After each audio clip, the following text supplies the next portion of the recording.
বিবেকানন্দের ফুটবল খেলতে বলা এবং ধর্মের পথে থাকার মধ্যে আমি তো কোনো বিরোধ দেখি না। যারা এই বিরোধটা করছে তারা বিবেকানন্দের জন্য এগুলো করছে না, সামনে ভোটের সুবিধা হওয়ার জন্য করছে। দেখুন আমাদের লোক দুবেলা খেতে পাবে কিনা, তাদের পড়াশোনার জন্য স্কুলে শিক্ষক আছে কিনা, বা তাদের পড়তে পারবে কিনা, তার ছেলে মেয়ের অসুখ হলে তার চিকিৎসার ব্যবস্থা আছে কিনা, এইসব কথা নিয়ে আলোচনা হওয়া উচিত। কিন্তু যখনই এই গীতা পাঠ, ফুটবল এইসব নিয়ে বিতর্ক হবে, তখন এই যে খাদ্যের জন্য, বস্ত্রের জন্য, বাসস্থানের জন্য মানুষের যে প্রয়োজন এবং সেটা তাদের নাই, সেটা দূরে চলে যাবে। এবং রাজনৈতিক দলগুলো এইটাই চাইছে।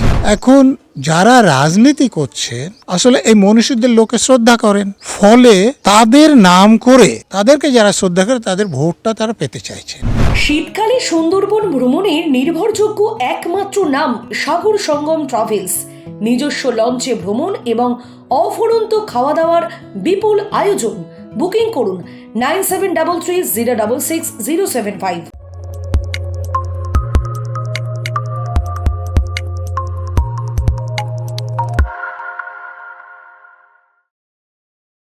কে রং করাবেন ভাবছেন?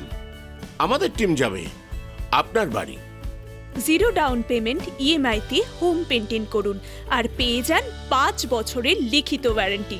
সম্প্রতি ব্রিগেড সমাবেশ গ্রাউন্ডে যে গীতা পাঠ অনুষ্ঠান হলো সেইটা নিয়ে বিশাল শোরগোল পড়ে গেছে। সুকান্ত মজুমদার বলেছে যারা বলছে গীতা পাঠের থেকে ফুটবল খেলা শ্রেয় তারা সব সিপিএমের প্রোডাক্ট। কি বলবেন? দেখুন এগুলো ঠিক কথা বলে আমি মনে করি না।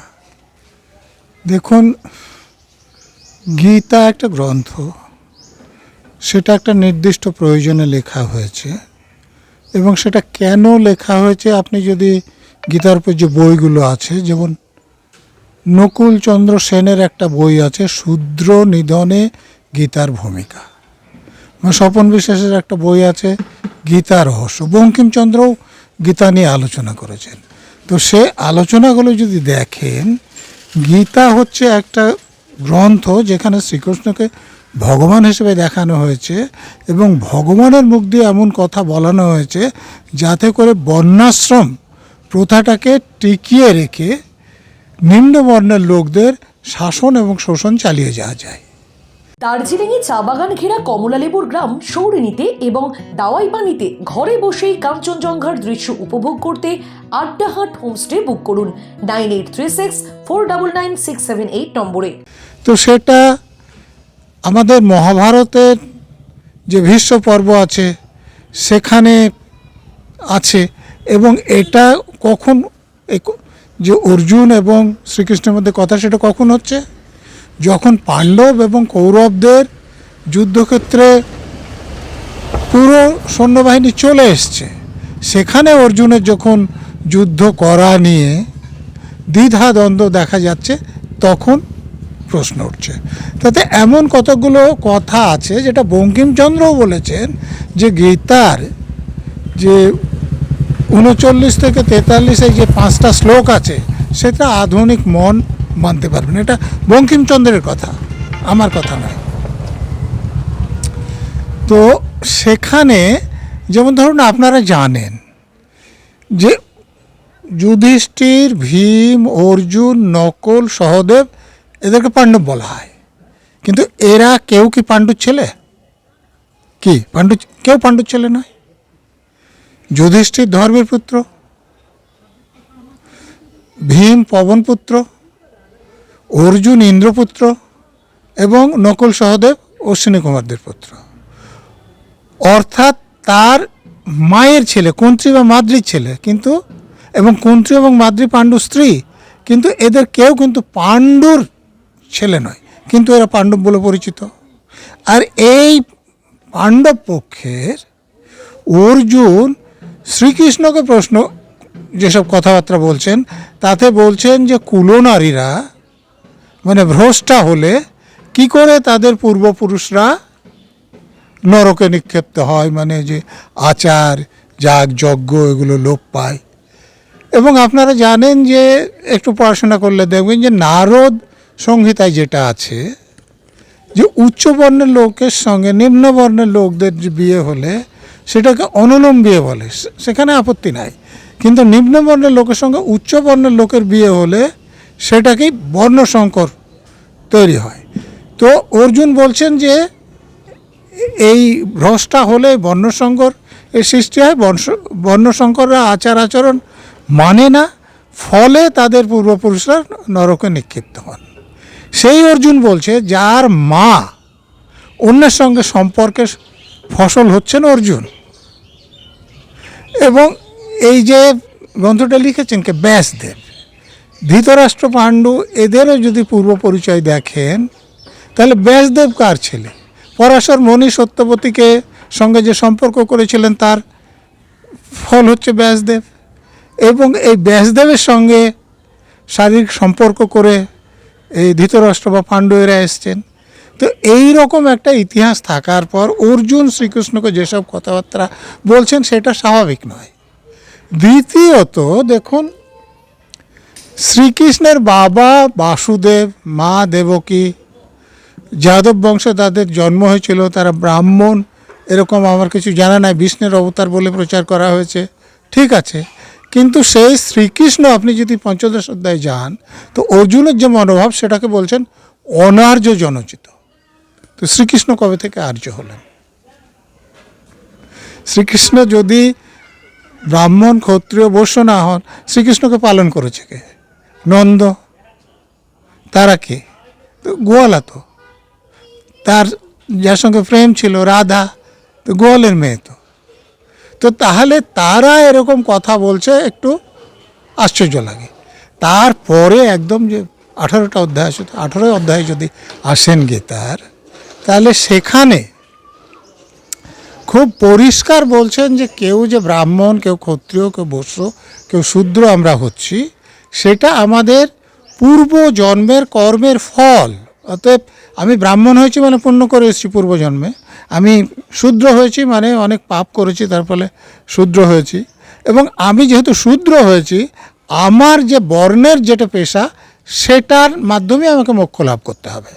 আমি ব্রাহ্মণের মতো পড়াশোনা করে পুরোহিত হব না, বা তাদের মতো আমি পড়াশোনা কাউকে শেখাবো না, ক্ষত্রিয়ের মতো আমি যুদ্ধবিদ্যা শিখবো না। আপনারা জানেন যে একলব্য দ্রোণাচার্যের কাছে শিখতে গিয়েছিল, যেহেতু উনি শূদ্রের ছেলে ছিলেন বলে তাকে উনি শিষ্যত্বে গ্রহণ করেননি।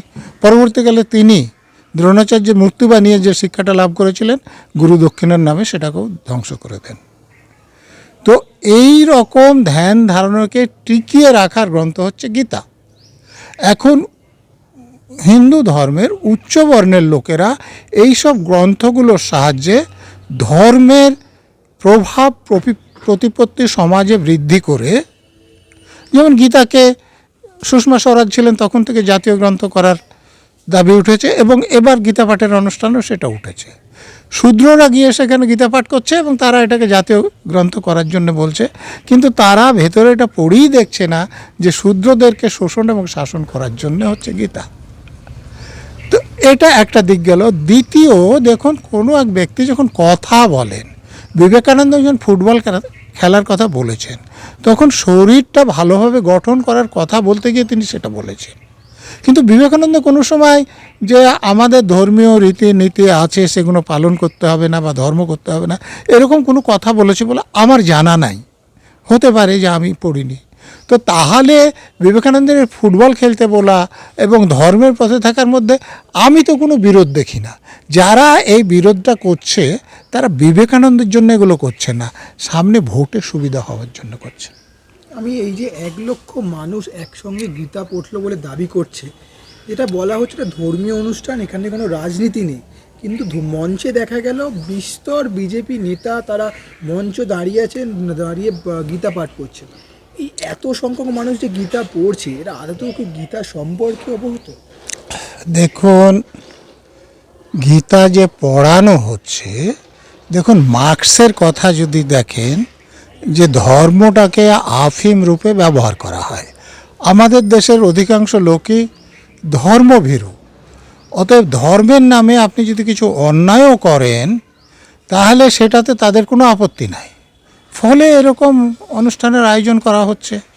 দেখুন আমাদের লোক দুবেলা খেতে পাবে কি না, তাদের পড়াশোনার জন্যে স্কুলে শিক্ষক আছে কি না, বা তাদের পড়তে পারবে কি না, তার বা তার ছেলেমেয়ের অসুখ হলে তার চিকিৎসার ব্যবস্থা আছে কি না, এইসব কথা নিয়ে আলোচনা হওয়া উচিত।